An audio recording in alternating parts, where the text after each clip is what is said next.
OffBeat Sports Podcast presented by Celsius. It's been a tale of two seasons for the Boston Celtics. I probably aged about 10 years just from that series. I'd probably compare myself to just a younger, smarter, more handsome, stronger Michael Jordan. Let's go Celtics. Go Patriots. These are guys who, when you give them a bowl of Cheerios in the morning, they finish every last drop of milk. Absolute clown over here. I'm ready when you are, baby. All right, everybody. Welcome back to the OffBeat Sports Podcast presented by... We're continuing our new interview series called OffBeat University, where we interview Division I college athletes, both male and female, from many different sports to get the full perspective into the lives of our student athletes.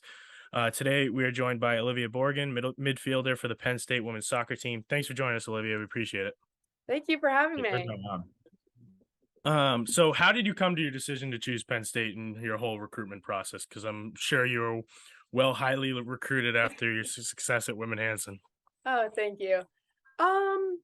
It was challenging because I was being recruited during COVID.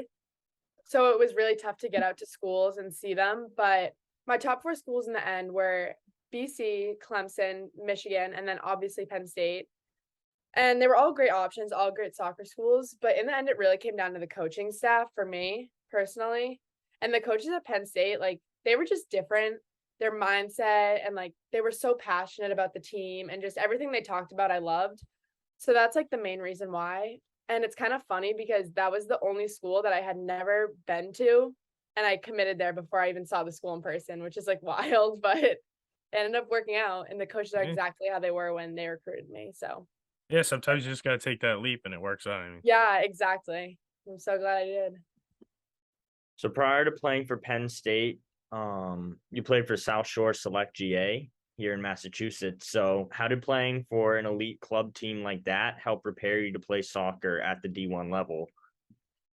I think it prepared me because I was just playing around so many other great players. We had so many other amazing players that were also committed to go to D1 schools or even D2 that were just they just brought up the level with you. So I mean, it was definitely still a transition, but not that much because my whole life I'd been playing with high-level players at South Shore Select and with a great coaching staff there. So they prepared me for this high level.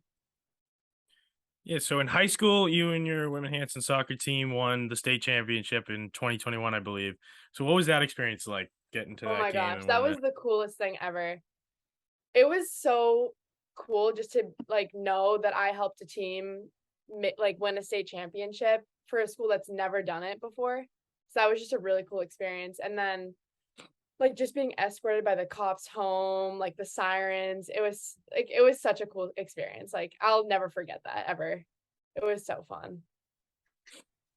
So you just started playing for Penn State this year, and I know it hasn't been that long, but what would you say has been your favorite part so far of the Penn State and D1 soccer experience? I'd say the best part has probably just been how competitive it is. Every day I go to practice and it's so competitive. I'm pushed out of my comfort zone every single day.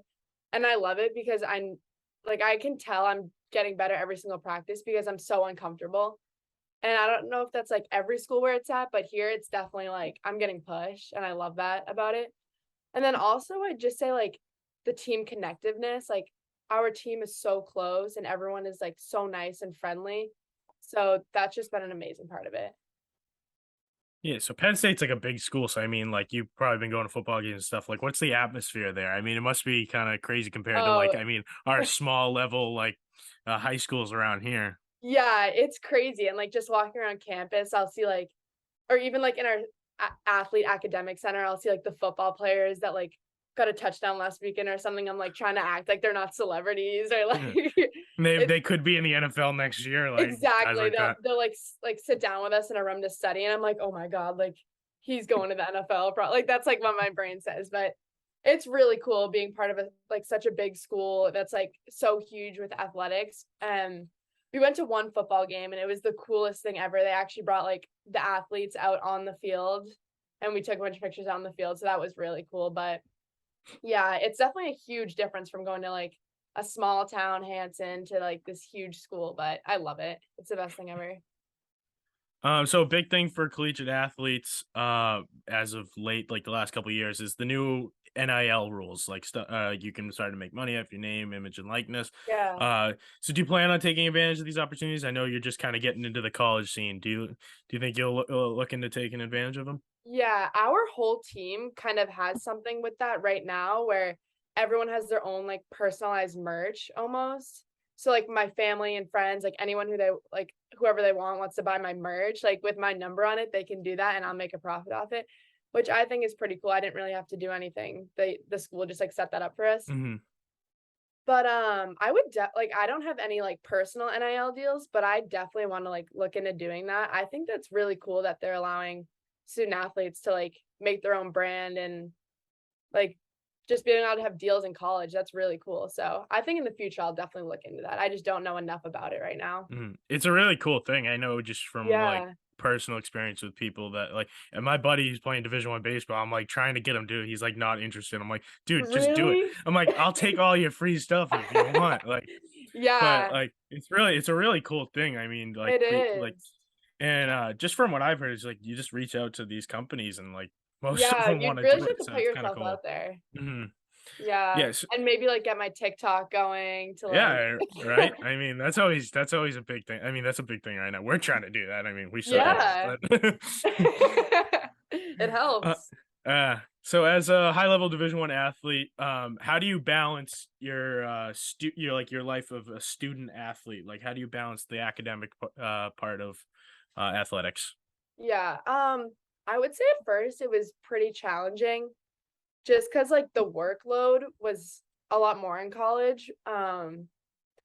But really just like getting down, like writing down my plan every single day. Like I have a planner on my iPad where I'll just like write out every single second of the day, basically. Like I'll plan like when I have free time, when I have time to watch film, when I have time to like just everything throughout the day. When you And have time to make TikToks? when I have time to make TikToks, literally everything. But that's really what helps me because if I don't do that, I won't get the stuff I need to get done. But I like being busy and like even when we have an off day, I don't even know what to do with myself because I'm so used to always being busy and always having practice and stuff that it's like it keeps me going. I like it. So getting to where you are now as a D1 athlete, especially at a top school like Penn State, you never get there by yourself and on your own. So who would you say has impacted you the most on and off the field in your career to get you to where you are now? Yeah. I would definitely say obviously a lot of my coaches back home, but mostly my parents. Like, my parents have been really, really supportive throughout the whole process. My dad specifically, like, he's so big into the mental side of the game.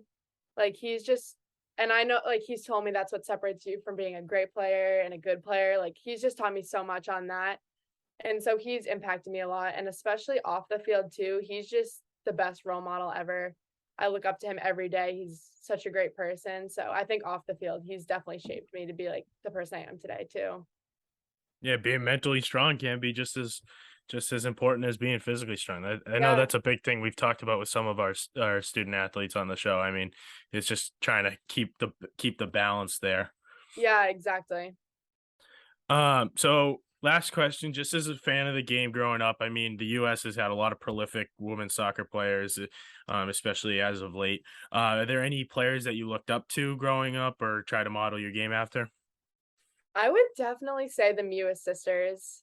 Women Hanson. Yeah, exactly. They went to the same high school as me. They grew up in the same exact town as me.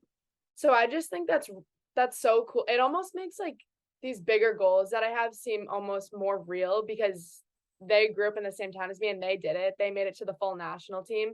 So I've looked up to them. I've watched them play. They're amazing players. And I even like did a camp with Sam when I was younger. I had pictures with her. So I've looked up to them for a while and they're amazing players. So hopefully I So can get to where they are one day. that's the goal for you. You want to be on that national team? Yeah, if that's possible. So that's all we got for you. It just about wraps up our episode. So thank you for hopping on with us. We really appreciate it. Of course. Thank you so much Yeah. for having me. No problem. Best of luck the rest of your season. Thanks to everyone for watching and listening. Be sure to check us out on Instagram at offbeat_sports and on TikTok at offbeat sports. And be sure to check out the next installation of the OffBeat University series.